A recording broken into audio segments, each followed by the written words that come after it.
Hey folks, Dr. Mike here for Renaissance Periodization. Today's topic is an interesting and somewhat unusual one.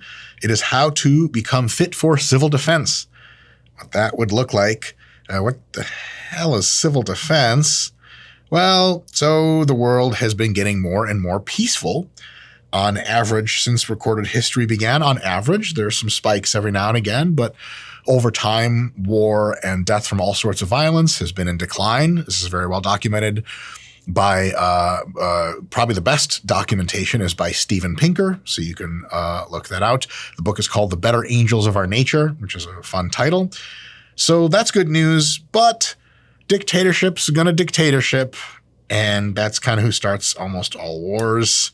And as of this writing, what is it? We're recording this, it's like in October sometime. World War III is not entirely unlikely, which is weird to say out loud. Putin is literally starting wars in Europe, wars of irrational aggression. China's talking all kinds of smack to Taiwan, maybe a bit more smack than usual.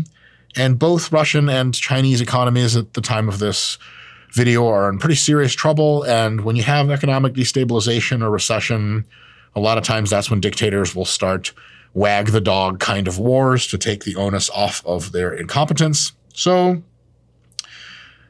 could be a situation in which not good things happen. You're probably fine, but what if you are a civilian and your country goes into mobilization for war, right? Let's even say something like total war, World War II style, or at least a non-nuclear version of it. What would you need as far as fitness attributes to be the most prepared in the fitness capacity for such an eventuality should it occur? And I've outlined sort of 4 priorities for civil defense shape, 4 ways in which you could be asked to be physically fit should a large-scale, nationally engulfing conflict, wherever you live, should it break out. So first, there's 4 ways I can see this going down. One is you could be ready, preparing yourself to be asked to serve in the military directly. That's not way number 1. You'll need to be a certain level of physical fitness for that. You could be preparing to operate as a paramilitary partisan fighter. Could not be formally in a military, but doing military-like roles and jobs, as of the time of this video, many people in Ukraine are doing. You could also do jobs that are very adjacent to supporting the military or supporting the civilian infrastructure when war is going on, like doing rapid medical care for people who have been hurt in attack explosions, fire control, fire rescue, and caring for people and manning a shelter, for example. That's all gets pretty physical, so you may want to be in some sort of shape for that. You may be asked to support the military or economy in physical ways, even though you are not directly involved in fighting, nor are you directly exposed to it. For example, you could be asked to load and unload military equipment. You could also be asked to work or be in a situation where you have to work in a job that is physical because all of the people who used to work that job, or enough of them, had to go do other things related to war fighting. So, for example, the ultimate best case, bad way to put it, a typical case of that is like the Rosie the Riveter situation, where men were off to fight World War II in large numbers in the United States, and women were asked to step in and help manufacture various equipment, most of it related to the war effort. And look like working at a bomb factory where you have to unload heavy pallets is not being a housewife in the late 1930s or early 40s. It's a very different thing, and there's a bit of a different physical preparation involved. And lastly, number 4, if the war doesn't touch you in any capacity, but it really heavily stresses the economy of the nation you find yourself in, you at the very least want to be as healthy as possible so that you just don't need as much medical care. There's not as high a probability that you need advanced intensive medical care, because the economy could be funneling so much resource into the military effort and into caring for people hurt by war that, like, you having heart problems means you can't just drive to Atlanta like usual downtown to get your, crazy, radioactive labeled CT scan done so they can put a couple stents in your heart. Turns out the best surgeons in the world are now helping heal veterans or people currently fighting the war. And it turns out, funding and stuff like that has changed and you can't actually get access to that equipment. You just have to sit at home and do your thing. Now, if the Atlanta thing sounds completely out of the picture for you, like, what are you talking about? Like, America's never had to lean in like that. We did in World War II. It's unlikely we will have to in the future. But what if you're one of our many excellent viewers from Poland or from Romania or from Latvia, Lithuania, Estonia? Like, you're English speaking in high regard. You're living a modern economy, but man, you were right in there, that real nasty part of the world right now. So this could happen to you. And what are you going to have to be in shape for is this. And the next question is, what does that look like? What does being in shape for these capacities look like? I can think of, I think about 3 things that we want to be in shape for, at least. This is a very general approach because it's a YouTube video. We'll have later YouTube videos where we break down. If you guys are interested in this, please do comment below. We're going to comment what kind of fitness is required for the professional soldier and how militaries should be training their soldiers in order to become the most physically fit possible for combat. This is a very, very general look at that. And here it is. Point number 1, you want to be, whatever your fitness journey takes you, to be more war prepared.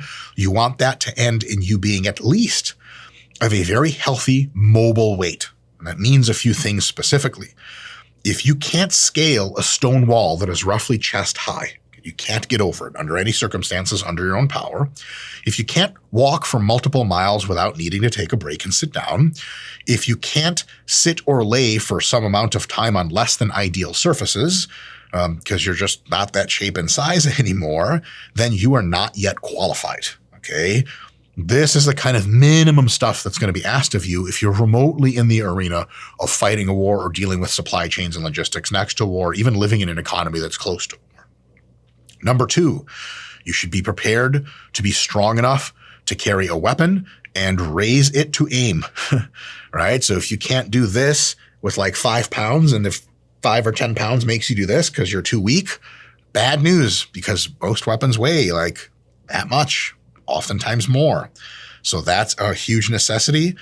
And lastly, you need to be able to, at the very least, be able to get up and down really quick, half sprint around 200 meters in length at a time, climb, scale a small wall, some stairs, or some kind of like little hill with like 1/4 of your body weight of gear on you. And of course, gear includes weapons in this case, and be able to repeat this effort sort of over and over. Now, a half sprint is like a really, really fast jog, right? And this is how much of combat movement in infantry occurs. It's rare that you'll get all-out sprints. First of all, it's kind of impossible with a lot of gear on you. And also, when you're sprinting in combat, you need to maintain a certain level of combat awareness. It's not a 100-meter sprint. You will be asked to go as fast as possible many times, but a lot of the movements are made at the sort of just sub your fastest ability level. This is one of the main mistakes, and I'll get into this later in the military series. The idea that people would just train for endurance, like jogging for 10 miles, that's actually something you almost never do in combat. But this idea that you're geared up, you have your weapon on, you have to run 100 meters to take cover behind something, fires exchange, you're cleared to run again, and you go to another point, boom, boom, boom, run upstairs, run downstairs. That's how shit happens in the real world. And if you can get in shape for these things, then all other related military and civilian needs, if you're paramilitary, home front, etc., if you can get in this shape, all the other stuff is you're more than qualified for. So I'm going to describe how to get in shape for this one thing, essentially being in shape to prepare to be a soldier. And if you're in that good a shape, everything else that you could be asked to do if you don't end up being mobilized or recruited or conscripted is not as big of a deal, and you'll be able to handle it, no problem. All right. So how do you train for this kind of fitness? If you want to say, okay, look, shit's circling the drain. I don't want to be caught off guard. If I'm asked to help my country in some way, then I want to be prepared. And also it increases my own survivability radically if I'm in shape. And so there's a couple ways to go about this. First, you probably want to start with a core of full body weight training, okay? Which means as few as 2 to 3 sessions per week. 3 to 4 would be a little better for most, but even 2 is totally fine start. Sets of mostly 5 to 10 reps on compound movements like presses, pulls, squats, lunges, etc. And you want to seek to get as strong with sets of 5 to 10 as you can, especially in pull-ups, squats, upright rows, and bicep curls, because those are often the lifts which you will have to, the muscles of those lifts are the ones you'll have to do to pick things up, to raise things, to pull yourself. Like, there's not a whole lot of pushing that occurs in the typical modern war fighters. You're not pushing a lot of stuff away, but you are doing a lot of grabbing, a lot of holding, a lot of carrying, a lot of pulling, and your legs are asked to do a lot, right? Definitely throwing in deadlifts and various rows in there is also a real swell idea, but we'll get to that in a roundabout way a little bit later. Because we don't necessarily need you maximally strong, but we need you really strong with really good body comp and with excellent anaerobic or mild aerobic endurance. Doing these things with antagonistic supersets is a great idea. So you do, a set of push-ups or bench press for 5 to 10 close to failure. You walk right over, 10-second break, and do as many pull-ups as you can pretty close to failure, and use change. Then you go to something like deadlifts and overhead press, etc. So this is a really good way to train. It's not the only way to train, but this is the very core of what you for sure have to be able to do and build in order to be the best possible contributor to a military effort. Number 2, you want to start practicing at some point, eventually working up to loaded half sprints. Now, you're going to start them unloaded. You don't want to just put a pack on yourself if you haven't sprinted unloaded before. You don't want to just sprint loaded right away. It'll mess up your knees and ankles and hips and lower back and all that stuff. So what you want to do is just start doing unloaded half sprints, which is like a really fast jog of about 50 meters in length each. Rest until you mostly catch your breath, then go again. Start with low volume. So the first day you do this, you might do like 2 50-meter sprints. You'd be a little weirdly sore the day after. The day after that, you do 2 sprints again. You're not sore anymore. The day after, you do 3 sprints, a little sore. The day after, you do 4, and so on and so forth. The idea is to progress to being able to do 100-meter sprints, as at the same time you add up to a quarter of your body weight of external load. The external load, there's an option, and I encourage you to use variation. So it should be a combo of something like a sandbag carry. So basically you put a sandbag carry that weighs a quarter. So let's say you weigh 200 pounds, right? You're going to take a 50-pound sandbag, do this, and then half sprint with the shit for 100 meters, put the bag down, crouch down, wait until your breath is mostly back, pick the bag back up, and sprint back. And you want to also do this with pack carries and vest carries. So you can put a heavy backpack on yourself or one of those heavy vests that you can buy from like Rogue, where you insert the metal plates into it and it weighs a whole lot more. That will simulate the conditions pretty well. You do that. If you really want extra bonus points, and I probably would want these, because if I was in a situation realistically, I'd want to be over than under prepared for fucking war. You could probably use something like an easy bar for simulating a weapons carry. Now, if you do this in public or do it outside of your garage, some people could look at you quite strangely. There's a guy running around with an easy bar and a backpack on. What the fuck is going on? He's holding it like a gun. But that actually will simulate a huge degree of specificity. What I want you guys to be prepared for, if, fucking unfortunately it comes to this, is when someone's like, here's a modern assault rifle, here's a heavy pack, bulletproof vest, backpack, comms, gear, etc., and fucking go run that way. I don't want you to be like, oh my fucking God, I thought I was in shape. This is crazy. But if you use an easy bar, which weighs more than most weapon systems that are given to an individual, and if you have really heavy packs and you're used to this kind of sprinting, the worst case scenario for you is like, okay, I've definitely done this before and I can do it. I can do it at least to some extent, right? Eventually, hopefully, over the period of several weeks to several months, you progress to 200-meter half sprints with 2 to 3 pauses, ideally in the middle, to lie down completely prone, wait 5 seconds, get up as quickly as you can, and continue to run. Because that is the nature of many types of combat. Is you're not just asked to sprint or just jog for a long time and then you get a break. You're asked to sprint, move behind something or fall down real quick, then get up real quick and go. If it takes you too long to get up out of a safe position and pick up speed again, you're getting shot, right? But if you can move real quick, the probability of you getting shot declines, right? Lastly, if your joints need a break, because this is a lot for the joints, consider doing some of your work with heavy gear, some unloaded. And also consider getting on the elliptical if your joints are really bothering you with this, and just doing like 2-minute intense bursts with 1-minute easy intervals. So 2 minutes, you fucking just do this on a high resistance. And then for 1 minute, you crank the resistance down and you just go nice and coasty until you feel like you're pretty good. Breath is mostly back, and then fucking hit it again and go, just like that. Number 3, you probably want to engage in some sort of climbing training. Lots of vertical pulling, plenty of pull-ups and weight training, so your vertical pulling should be very, very strong. Ideally, you'd get to a rock wall or do some kind of bouldering and scaling pretty regularly, maybe a few times a week, maybe just once a week.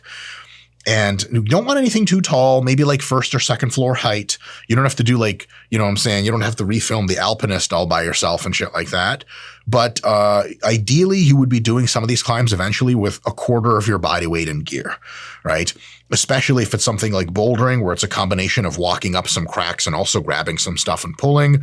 If you don't have access to any of that, do some stairs. Stairs work with relatively heavy loads. If you are doing stairs and that's your only way to do work, then I would do stairs with maybe half of my body weight on me in gear and packs or something like that.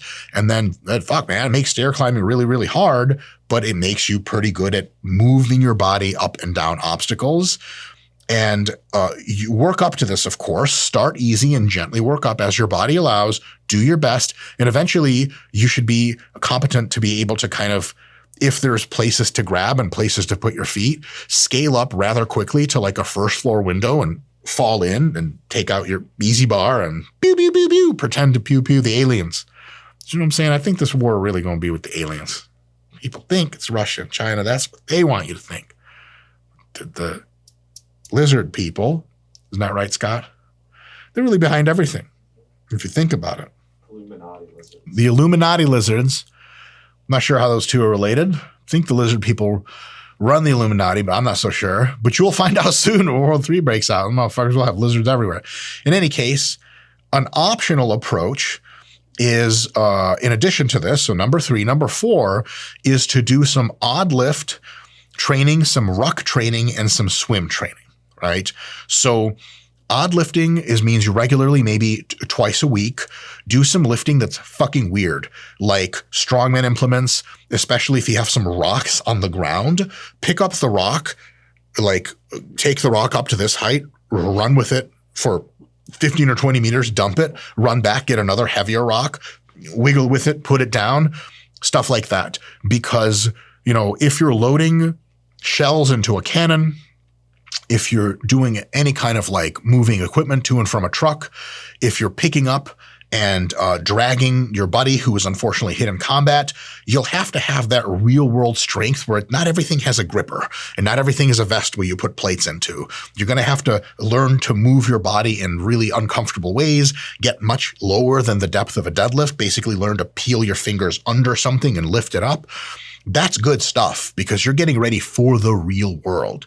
This is nothing I would ever have fitness people do, because in fitness it's all for fun and for health, and we are in the the modern world. There's no war. You know, people are like, I want to be fucking war ready, so I fucking do odd lifts. Like, shut the fuck up, motherfucker. Ain't no war out there. But nowadays, maybe there's a transient chance of a big war. Maybe you could start preparing for that. Once a week or so, you may consider to go on a longer hike type situation, basically a heavy ruck with a quarter to a half of your body weight in total gear and like a nice, real fast walk clip, preferably up and down some hills to get you ready for the possibility that you will be asked to do that in a real life setting. And probably, this is bonus round, but I would sure want to be able to do this if I was going into combat, is be competent enough to swim briskly for about 200 meters straight, ideally being able to do this in clothes. Do not fucking do this without the supervision of a lifeguard. You will drown your ass. Do this at a local pool where you can easily just step down and not have to die, right? But swimming in clothes is preposterously difficult, a trillion times more difficult than swimming naked, which is the only way I swim. A couple swimming pools I'm no longer legally allowed to attend because that a little bit of misunderstanding. I'm always like, but I'm European, yes? This is how God made us. And the Americans, they never understand, right? So in any case, maybe you could become competent in swimming. Again, you don't need to swim miles and miles, but a couple 100 meters, yeah, it might be a good idea. In certain military situations, like that could come in really fucking handy. All right. Here's the thing. If shit is getting close to going down, and if you're concerned that you'll be in wartime soon, which may be at the time that we release this video, some of you, especially in the Eastern European nations, may very well be in this situation. Maybe you don't think war is super likely, but it's a little bit more likely than you want for your tastes. You can use this approach described here for as little as a few weeks. Like if you have 3 weeks to prepare, even 2, way better than nothing, but ideally a few months. So some of you folks could maybe start to do some of this stuff now, maybe if you want, and just get as fit as you can in all of the listed ways, especially ways you have access to. And when it's your time to step up and, well, fuck tyranny in the ass, you can be pretty fucking sure that you're much more ready than almost anyone who's not a professional soldier or has won the CrossFit Games before. So this is my best assessment of the situation of how you should prepare yourself should military service arise. I will make other videos in the future of, for example, if you're getting ready to go to boot camp, you for sure signed up already and it's either peacetime or wartime, and you have 6 months to a year. How should you prepare for that? I'll have other stuff about how to train for special forces, so on and so forth. If there's anything else you want me to cover, drop it in the comments below. And yeah, let's hope World War III doesn't happen. So it'd be really bad. But if it does, let's win that shit and just make the whole world free so you can't be a dictator anymore. That'd be nice. So we can all just make YouTube videos and exchange emojis. Anyway, buy stuff, click on things, like, subscribe if you want to see more stuff like this, and we'll see you next time.